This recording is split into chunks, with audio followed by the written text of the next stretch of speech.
Love this part. Go, grandma.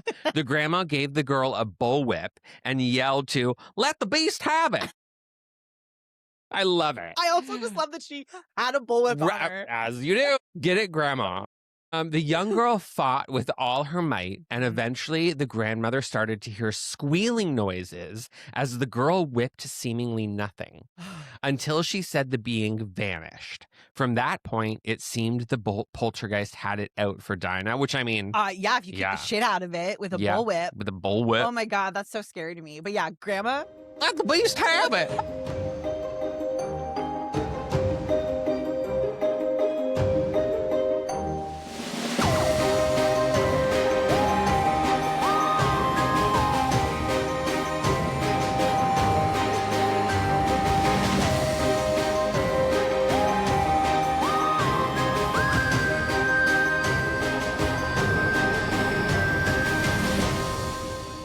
Welcome to Weirdos of Whimsy, a podcast where we will be discussing all things weird and... You guessed it. whimsical. Hi, my name is Jacklynn. And I'm Stevie. And today we are bringing back the dark and spooky vibes. Because for this episode, we're talking about a Canadian ghost story. Good old Canada. Yes. We're calling it sort of like the Haunted Canada series. Yeah. So every once in a while, we're going to do a different haunted Canadian location. I'm excited. Yeah, me too. And today we are talking about the Dagg Family Poltergeist. The Dagg Family. Shall we remind everyone what a poltergeist is? Yes, please. Okay. Refresh our memories. So ghost is a ghost is a ghost, right? Ghost is a ghost. Poltergeist, or a poltergeist sort of activity, is... I'm going to say malevolent. It's usually not friendly. Yeah. It's not like I'm friendly in a happy way throwing something at you. Yep, fair. Poltergeists use their energy to move stuff. Yeah. So is it, cups moving across the counter? Is it cupboards being whipped open? Is it, cutlery being thrown or pillows or whatever? Yeah. It can also manifest in terms of like things just randomly starting to happen, fires being started, you smell something and then you see something and then something is moving. Like it's all of the senses, if you will. But typically it's energy from a spirit that's restless and typically usually pretty angry. And they'll chuck stuff at your head. It's true. There we go. So this one, is she's a doozy. She's a doozy. Real quick before we get into it. Yes. I have I ever experienced? I haven't seen poltergeist activity, but the house that I spent my teenage years in, things would go missing. Like they were moved. I just never saw things specifically move. Yeah. Or I think I told that story in one of our ghost episodes. About the keys? But that's what went missing, the keys. Or we would hear our kitchen drawers being open. Yes. But you never saw it. No one ever saw it? Never. I don't know if my brother or my mom saw it. I'll have to ask. My brother never really experienced anything anyway. Yeah. But I don't know if my mom actually saw anything. That you asked her? I'm sure she would tell you. I'm sure. So yeah, we'll have to see. We'll have to see. There we go. Yeah. So cool. Let's dive on in. Okay. So this instance took place from 1885 to 1889, so a minute ago. Yeah. In a town called Shawville, just outside Portage de Fort, Quebec. Nice. On the Ottawa River. Yep. It was at the home of Farmer George Dagg. Farmer George. Farmer George. It's always Farmer George. It's always Farmer George. George and Susan. Uncle Susan. Uncle Susan. George and Susan Dagg lived a happy and quiet life on their farm with their two children, a daughter who was 5 and a son that was 2. That is until they adopted an 11-year-old girl named Dinah. Yes. Dinah McLean, who had arrived from Scotland. Mm-hmm. Some historical reports claim that Dinah was orphaned, even though other reports say her mother was alive and well in Glasgow. Glasgow? I don't know why I said it like that. Until 1894.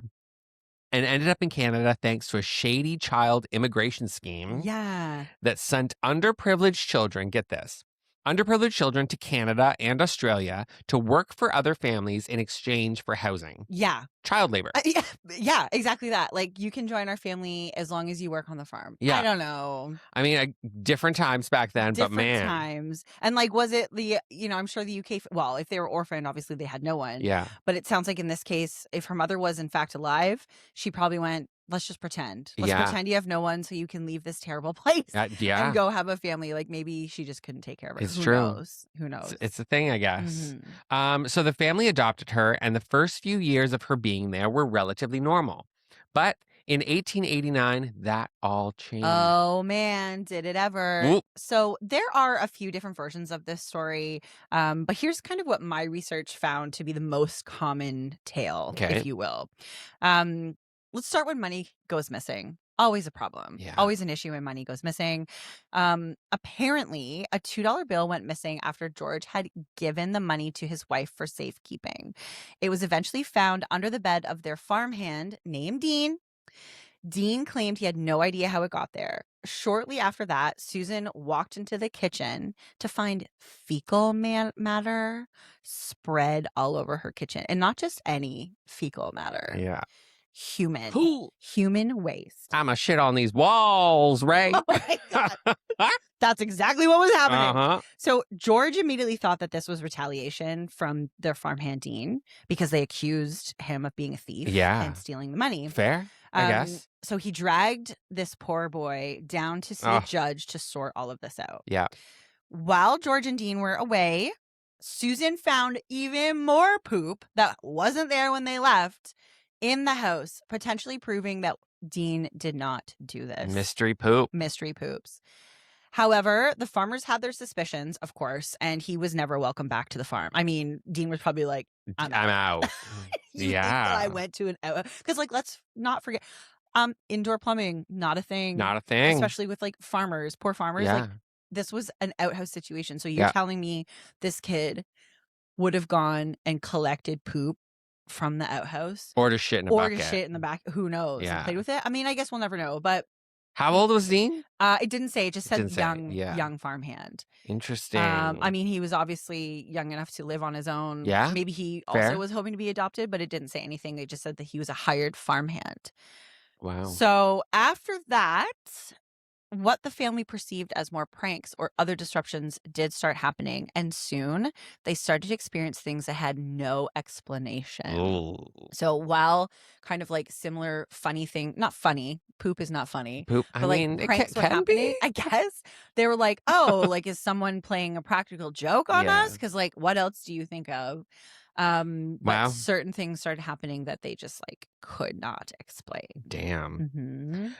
So the family claimed that items were being tossed around rooms, sometimes right in front of their eyes. That'd be a jolt. That would be a jolt.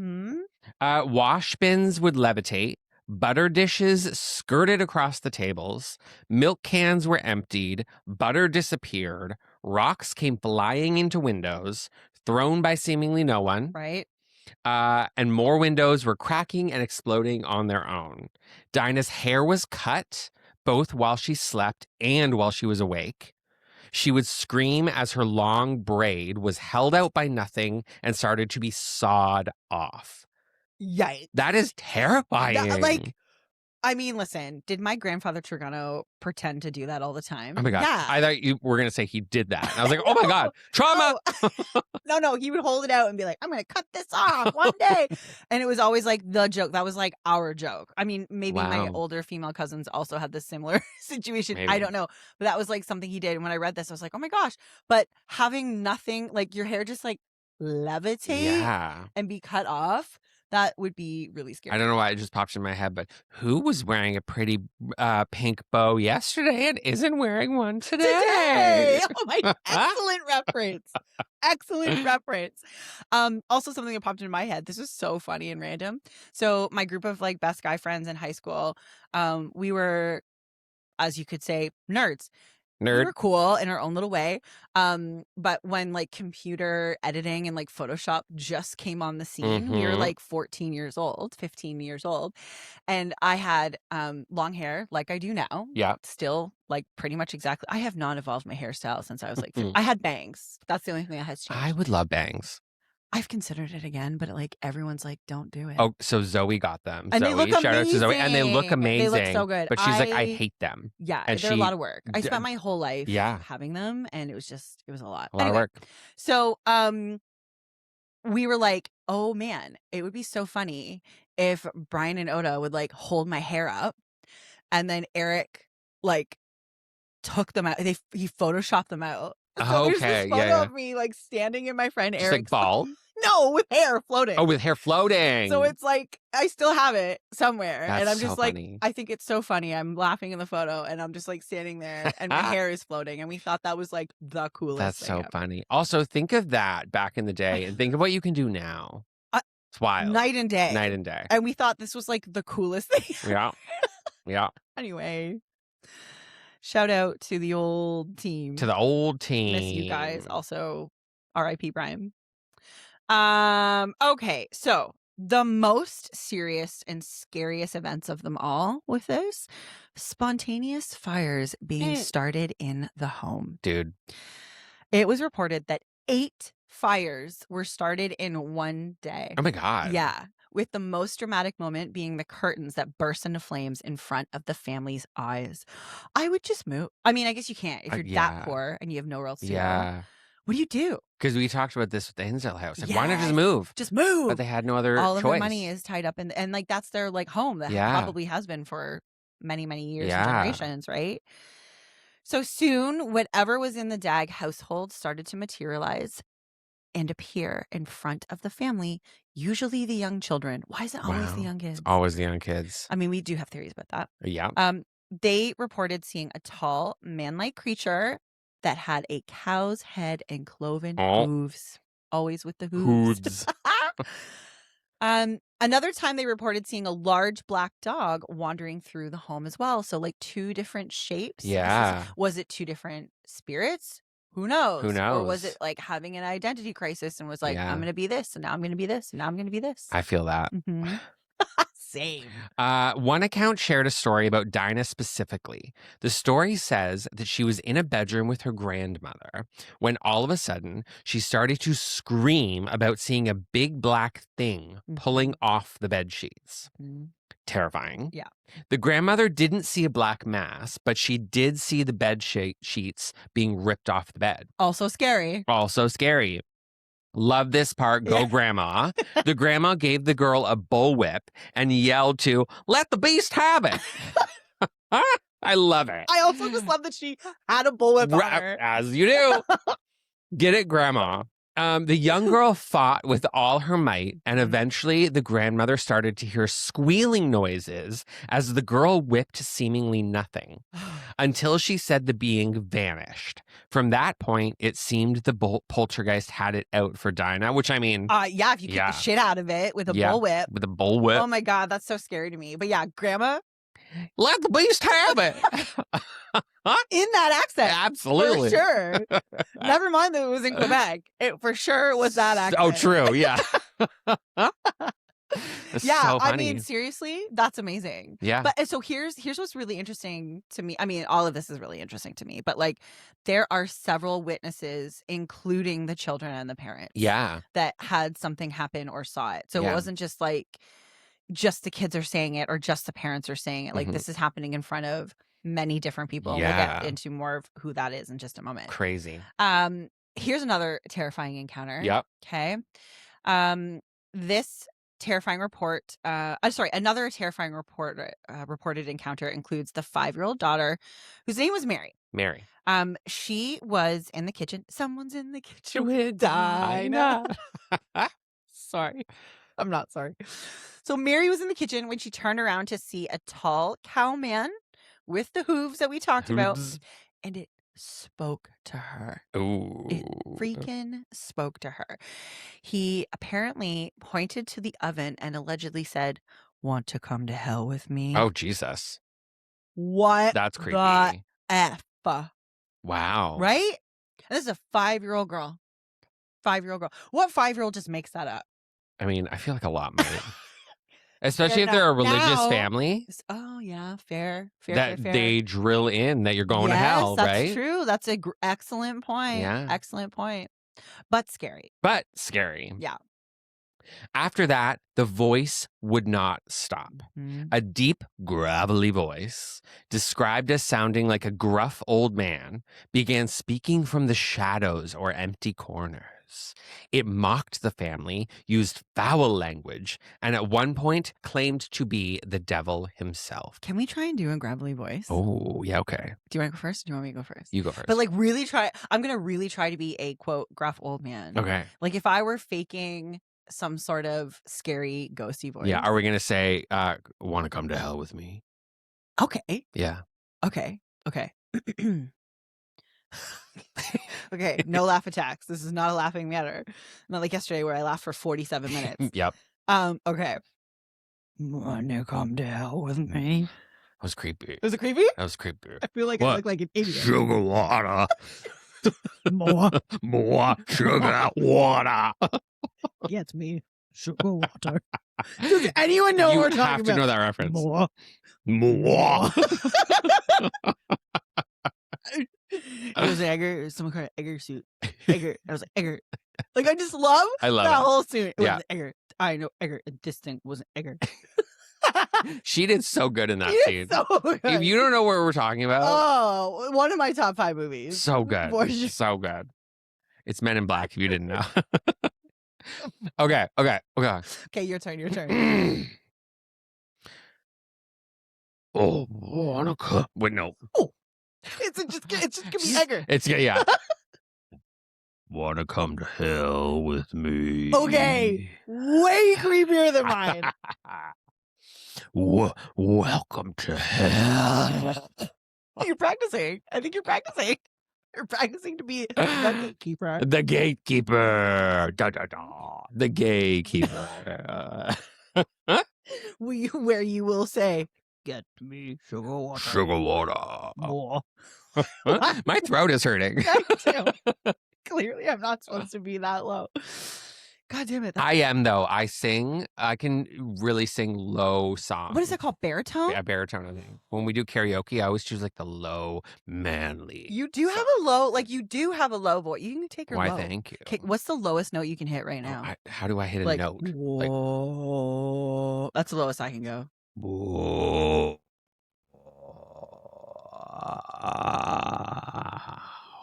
Oh. I am shook. And then play back the tapes of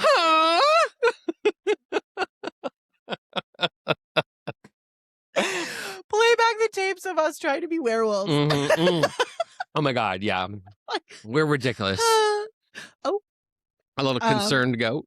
Oh, that's what it was. It was a concerned goat. Oh, the tears have started.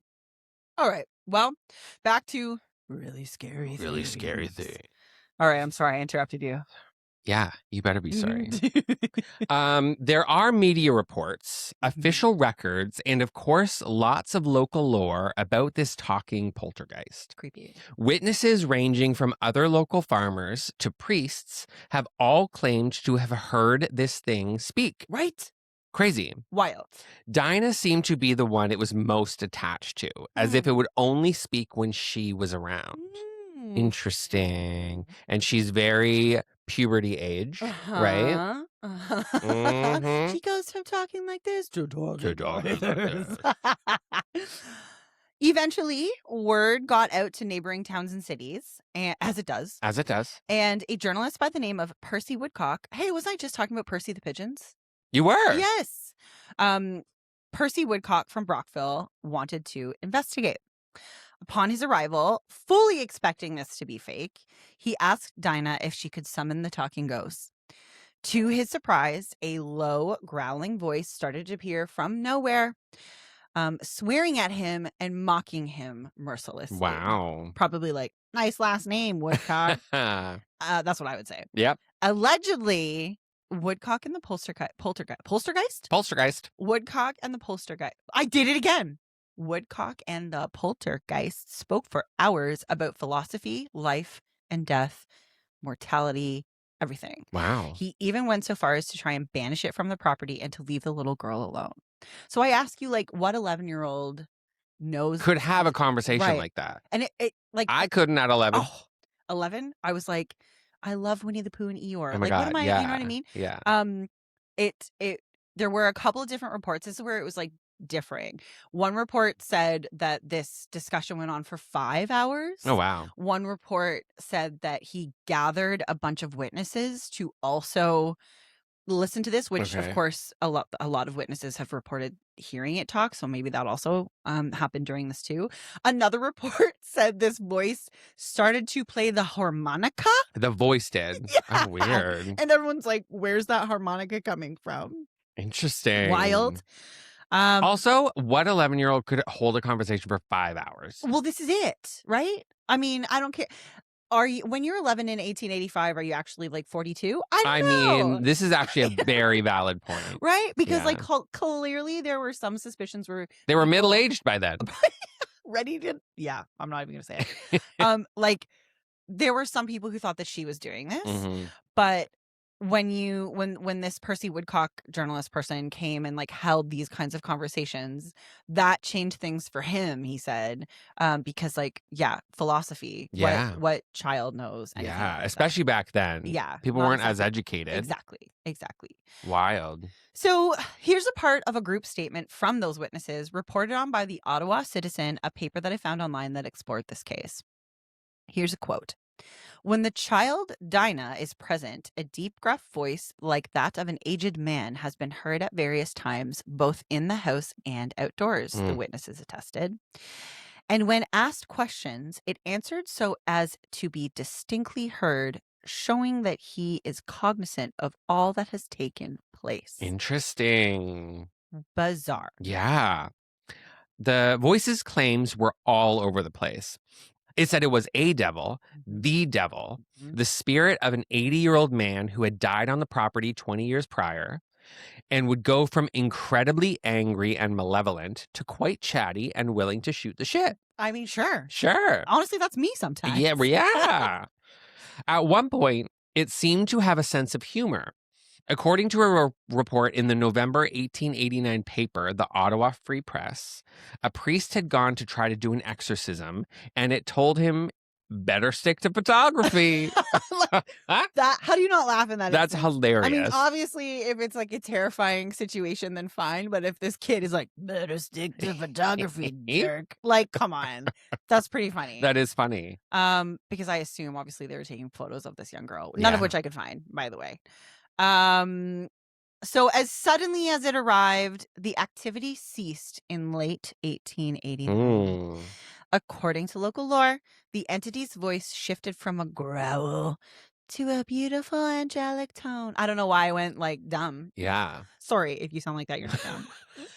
Oh my God. And joined the family in a final hymn and That's claimed, weird. right? Like, I know I terrorized you guys and spread shit all over your house and threatened you in all sorts of ways, but let's sing a song. It claimed it was actually, in fact, an angel all along and was testing the family. I mean, I don't know. I mean, listen. So it eventually shot up into the night sky after saying its final goodbyes in a fiery ball of light streaking across the stars and then vanished. Wow. Some neighbors did claim to see a streaking flame leave the farm as the spirit departed, in line with the date that they say happened. Interesting. After that, all activity stopped, never to be reported again. Wow. So what the hell was this? What the hell was it? Right? Demon turn angel, flame of whatever. Flame on! Flame on! So we have some theories and aftermath things. So we obviously have the hoax theory. Right. Skeptics at the time suggested Dinah was a ventriloquist. Hell of a one. Hell of a ventriloquist. Or was pulling pranks to get attention or escape the hard labor of farm life. I mean, which, fair. Yeah, we've both done farm chores. Yeah. Not great. great. Fun. However, investigators noted that the fires and flying heavy objects often happened while Dinah was in full view of others or even in a different room. Right? So, like, how's that happening? How is that possible? How is that happening unless she, like, unless this 11-year-old girl from Scotland was the smartest person Yeah. ever and could, like, wire up Something. tricks of Yeah. fire and who knows? But that's what I can't get, because, like, if it was just a family, I would be like, this girl is doing this. Yeah. Like, we've all seen the reports of those poltergeists, quote unquote, where it Yeah. was like a kid doing it. Yeah. I can't get over the fact that multiple witnesses had this happen in front of them and the kid was, like, just standing there beside them. Yeah.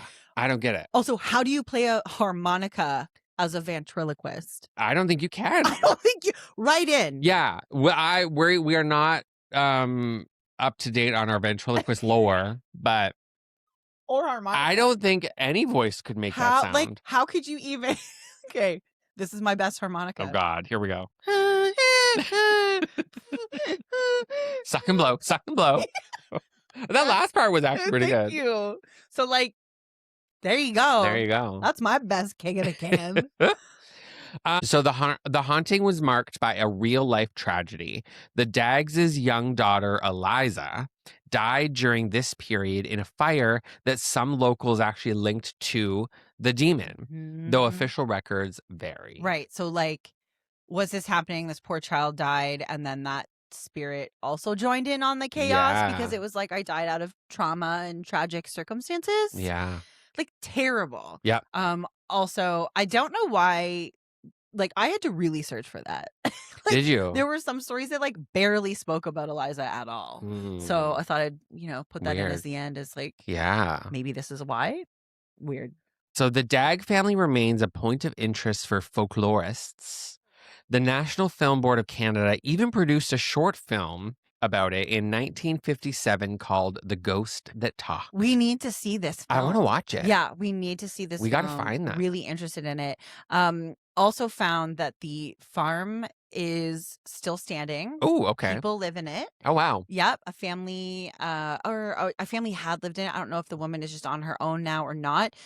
They have, again, this was light reading about that family. She hasn't experienced the trauma that these folks talk about, but, like, weird things happen. Yeah. Footsteps being watched, things out of the corner of the eye. Yeah. But nothing like what this family had reported. Interesting. So, but you can go. I don't want to say you can go and visit. Don't rush to this person's personal home. It is, yeah. Yeah. But the Ottawa Citizen, which is a paper that I found that talked about this case a lot, they actually sent a photographer and a reporter. Oh, cool. To, like, check it out. So they just said, they just, like, talked a lot about how it was, like, creepy and scary and weird, but nothing obviously intense happened. But it is a place that actually still exists to this day. Cool. So apparently apparently I am not meant for TV interviews. What? I already fucked it up. That's fine. Vocal stems again. I love it. What was I gonna say? I'm so sorry. She gone. Apparently. She gone. Let's just end it with apparently. I don't. Sure. That thought has left the building. Brain. Oh, I remember what I was going to say. There you go. Apparently, this is, like, one of Canada's most notorious ghost stories. Oh yeah, you were saying that. Listen, I am not an expert. I have never heard of it. I've never heard of it. But that's always exciting. Yeah. When there are stories that I've never experienced. This country is large and it's old. Well, not super old, but yeah, I just love exploring. Yeah. Well, the land is old. The land, honey. The land. Honey, the land. He drowned. Does that make sense? Pickering. Pickering. Eliza and Adam Pickering. I don't know if it's Eliza. I don't remember if it's Eliza. I don't remember. Does anyone know what we're talking about? I hope so. Google it. The land, honey. The land. Google honey. That one. But yes, absolutely that. Very that. Love finding out about new and exciting ghost stories. Yeah. So this is going to be a fun little sprinkled throughout the year. Yes. We'll have Haunted Canada Yeah. stories. And if any of you have haunted Canadian stories that Yeah. you want us to explore or that you know about, Yeah. write in. Write in. Please write in and let us know. We have the link in pretty much our bio of Instagram, TikTok, YouTube, wherever you can find us. Yeah. Click the bio link and there'll be a little caption where you can write in. It'll take you to Gmail or whatever mail you use. Mail. Whale. Easy peasy. Let us know. Yeah, and then write in. Or even just DM us on Instagram or whatever. Totally. Also, we would love to do sort of like a listener's email session. If you have a scary story that you want to share with everybody. Scary, spooky ghost story, or if you've ever experienced a cryptid or something like just weird, supernaturally paranormal. Anything weird and whimsical. Yeah. Just let us know. We'd love to do an episode about that. Yeah, we want to do some like listener write-ins and you can be anonymous. Right. Yeah. Or you can say your full government name with your birthday and your sin. But that's totally up to you. We support. I'm just kidding. Don't send in any personal information for the love of all that is holy. Okay. Well, any other thoughts? I don't think so. Okay. That was an interesting one. It was creepy. Creepy, hauntingly sexy. That needs to go on a shirt, I think. That's merch. Check out our merch for sure. Okay. Well, thank you so much for listening to the Weirdos of Whimsy. We will be back again soon with another episode that guides you through the weird and whimsical journey that is our brains. Be sure to follow us on Instagram and TikTok and YouTube at Weirdos of Whimsy Pod. Watch that space for updates and release dates and other treats and delectable morsels. Ooh, I don't know. I was like gonna levitate. Wait. What? What's happening? Oh my God. So stupid. So stupid. Say goodbye, Stevie.